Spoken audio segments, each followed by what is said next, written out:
Good day, I am Yahweh is my God. For those people who are not familiar with me, let me introduce myself. My channel's name is Yahweh is my God. I am a prophet chosen by God and part of the 144,000 chosen elect. God, give me dreams and prophecies for the end times. I am a Catholic by religion. God gave me a prophetic dream last night. And this dream has something to do with the canonization of Blessed Carlo Acutis and the fulfillment of the miracle in Garabandal prophecy. In the dream, we were preparing of going out. My sister's husband came to pick us up. My sister's husband's nickname is Max. Now, my mom and my sister have both finished taking a bath, and I am the only one left who haven't taken a bath yet. It is because I am busy preparing. That is why I haven't taken a bath yet. My sister was hurrying me because Max is waiting for us. Then I went downstairs to get the kettle that I heated. We do not use a shower on the second floor, and I am using the bathroom in the second floor. We use a large bucket and dipper for taking a bath. When I was hurrying to get the kettle, I found myself floating in mid-air. I quickly went out, but I did found it strange that my family did not seem to be shocked that I floated all of a sudden. Then I went to get something in my older brother's room. When I opened the door, I found a baptismal font inside my older brother's room. It looked so dirty and yellowish, so I went to the bathroom, which is located next to my older brother's room, and I started cleaning it. There was so much filth in it that I had forgotten that I am supposed to take a bath. After that, the dream ended and I woke up. This dream is actually more significant than it looks. First, I will explain the meaning of the dream. The meaning of my mom, sister, and me taking a bath means we were converted and got baptized by water and Holy Spirit. The meaning of me floating in mid-air in the dream is that I will turn into an angel upon the rapture of the 144,000. Max, my brother-in-law, represents God. God told me before that Max is a shortened version of Maximum. Maximum means the strongest or the highest. It means that God is the strongest and the highest being, which means that Max in the dream represents Yahweh, God the Father Almighty. In the dream, our family is going away. Max is waiting for us to be finished because he will be our driver. It means that God is waiting for us to finish our purification on earth. After our purification, he will take us to heaven. Now, this is where this dream ties with Carlo Acutis and the Garabandal prophecy. I found a dirty old baptismal font inside my older brother's room. Baptismal fonts are mainly used for the baptismal of babies, but it can also be used to baptize adults. Baptismal fonts are used mostly by Catholic priests. My older brother's birthday is on October 12, the same day as the feast day of Blessed Carlo Acutis. The fact that an old baptismal font is inside my older brother's room means that on the feast day of Carlo Acutis, there will be a conversion that will take place. The old baptismal font symbolizes the sinner's filth. It means that many sinners will repent from their sins and will be converted. They will be filled with the Holy Spirit on that day. Blessed Carlo Acutis was set to be canonized as a saint on April 27, 2025. But the Holy Spirit told me that upon his canonization, a long-awaited prophecy will be fulfilled. It's the miracle of the Garabandal prophecy. The Garabandal prophecies were given by the Blessed Virgin Mary to the young visionaries of Garabandal, Spain during the early 1960s. According to the visionaries, on the day of the miracle, All of those either in the village or on the surrounding mountains, which will serve as a natural amphitheater, will see it. The sick who come to Garabandal on that day will be cured. Unbelievers will be converted. It will be the greatest miracle that Jesus has ever performed for the world. It will coincide with a great ecclesiastical event in the church. It will be on the feast day of a young martyred saint of the Eucharist. It will last for 15 minutes. It will take place on or between the 8th and 16th of March, April or May. It will not happen in February or June. It will be on a Thursday at 8:30 p.m. That saint is believed to be the Blessed Carlo Acutis. The ecclesiastical event is the Jubilee year of the youth. The visionaries at that time was told that that was a feast day. However, in reality, rather than a feast day, it is in fact a canonization day of a young Catholic saint of the Eucharist. The visionaries did say that the miracle will happen between the 8th and 16th of March, April, and May. But you see, God can reroute things like the days and months of certain events.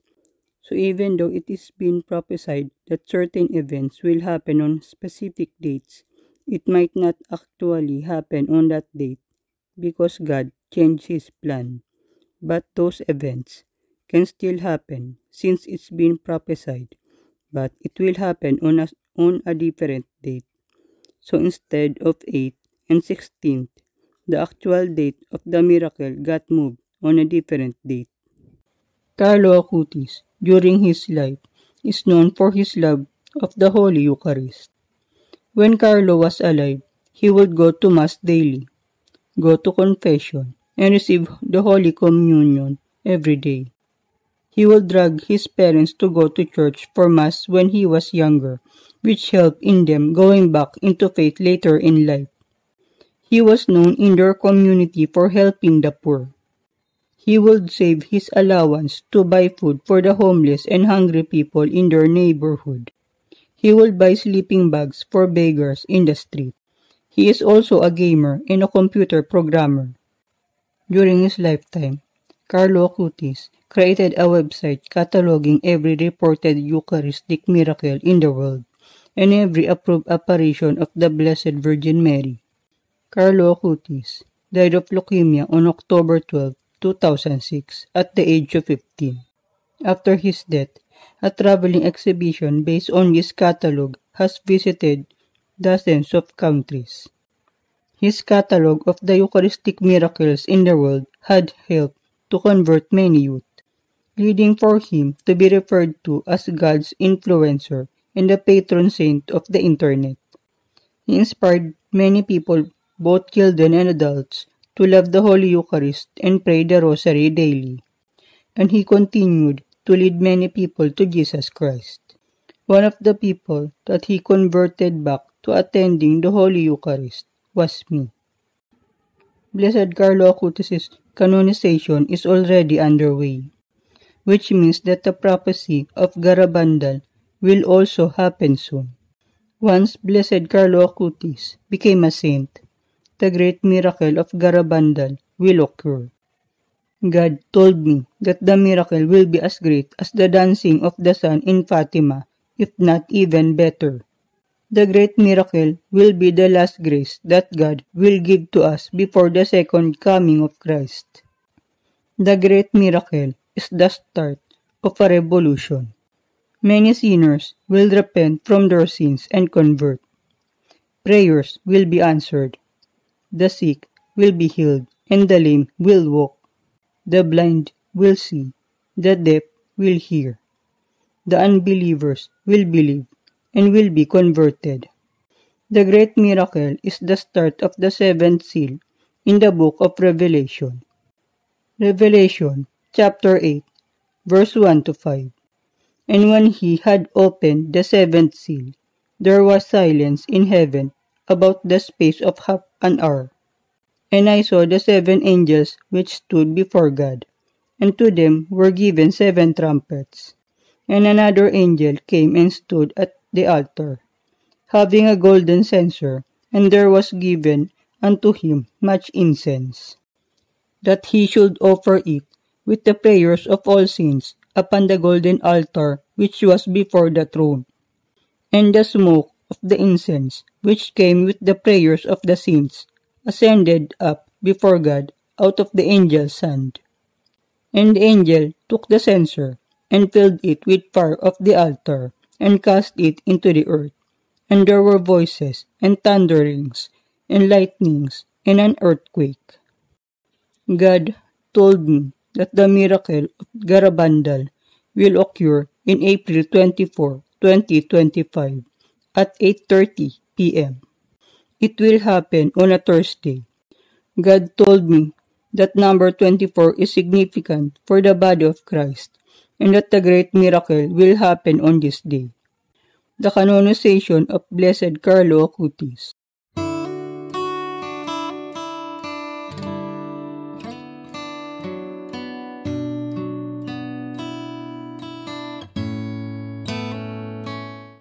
When I was researching about Blessed Carlo Acutis, I noticed that number 15 was significant in his life. Carlo was born on May 3, 1991, and he died at the age of 15. If you convert his date of birth to number, it will be 5/3/1991. 5 times 3 equals 15, and he died at age 15. So I believe that a miracle will happen on April 24, 2025 at 8:30 p.m. in Garabandal, Spain, and it will last for 15 minutes. There are no accidents in God's plan, and our birth date and death date has significance in His plan. As told by Conchita, she will be notified by God on when the great miracle will take place. Conchita knows the nature of the great miracle as well as the exact date, and she will announce the date 8 days before it happens.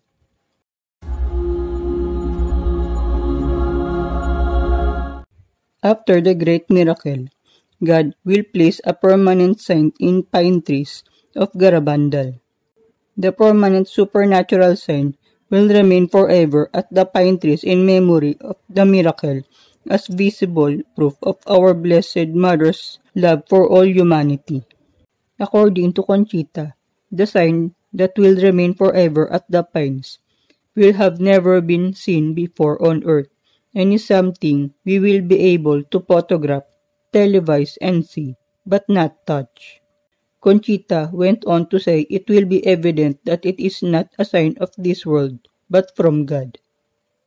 God Himself had revealed to me what the permanent sign looked like in a pine tree. We have a pine tree in the front of our house. God showed it to me a few times, though I am not permitted to tell anybody what it was or its nature. But all I can say is that the permanent sign can only be seen in the pine trees of Garabandal. It will not occur in any pine trees anywhere in the world. You cannot see it anywhere in the world except in Garabandal. The permanent sign cannot be photographed or televised during the day because it will not show up on the camera. You can only see it when you go to the pine trees in Garabandal at night. God told me that the permanent sign is only visible during the night. You can only take a picture of it during the night. People will be amazed by it, and scientists will never be able to explain the phenomenon. The permanent sign is a physical phenomenon that proves that God exists. It is not simply a phenomenon that occurs to commemorate the great miracle. It means much more deeper than that. The permanent sign is a calling from God for the repentance of people and for the salvation of the souls. It is a sign that God is present and that the place is sacred. The place must be treated with respect.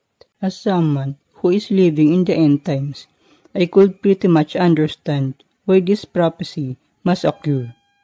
Because this generation is so evil and is getting worse every day.